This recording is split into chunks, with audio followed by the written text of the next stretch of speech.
జాతిపిత మహాత్మా గాంధీ బ్రిటిష్ వారికి వ్యతిరేకంగా 3 ముఖ్యమైన ఉద్యమాలు ప్రారంభించారు. ఇందులో ఉప్పు సత్యాగ్రహం ఒకటి. దండియాత్ర, ఉప్పు సత్యాగ్రహం మహాత్మా గాంధీచే ప్రారంభించి సాగించిన అహింసాత్మక శాసనోల్లంఘన ఉద్యమం.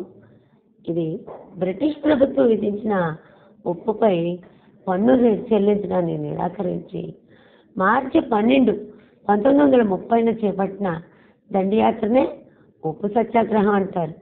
దీనిలో ప్రధానమైన గాంధీ యాత్ర సబర్మతి ఆశ్రమం నుంచి ప్రారంభమై దండి వరకు సాగింది.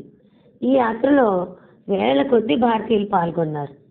గాంధీ గారి అహింసాత్మక ప్రతిఘటన విజయాలలో ఇదొక పుష్పమాలిక. కోట్ల భారతీయులపై బ్రిటిష్ రాజ్ వేసే ఉప పన్నుకు వ్యతిరేకంగానే కాక దాన్ని ప్రతీకగా వినియోగించుకుని మొత్తం ఈ ఉద్యమం స్వాతంత్ర పోరాటానికి నూతన ఉత్తేజాన్ని ఇచ్చింది. 1942లో గాంధీ ప్రారంభించిన క్విట్ ఇండియా ఉద్యమాన్ని స్వాతంత్ర ఉద్యమంలో మలిదశ పోరాటంగా చెప్పవచ్చు. ప్రస్తుతం వివిధ ప్రజా సంఘాలు సమస్యల పరిష్కారానికి చేస్తున్న ఉద్యమాలకు స్వాతంత్రం కోసం చేసిన వివిధ రకాల ఉద్యమాలే స్ఫూర్తి. జై హింద్.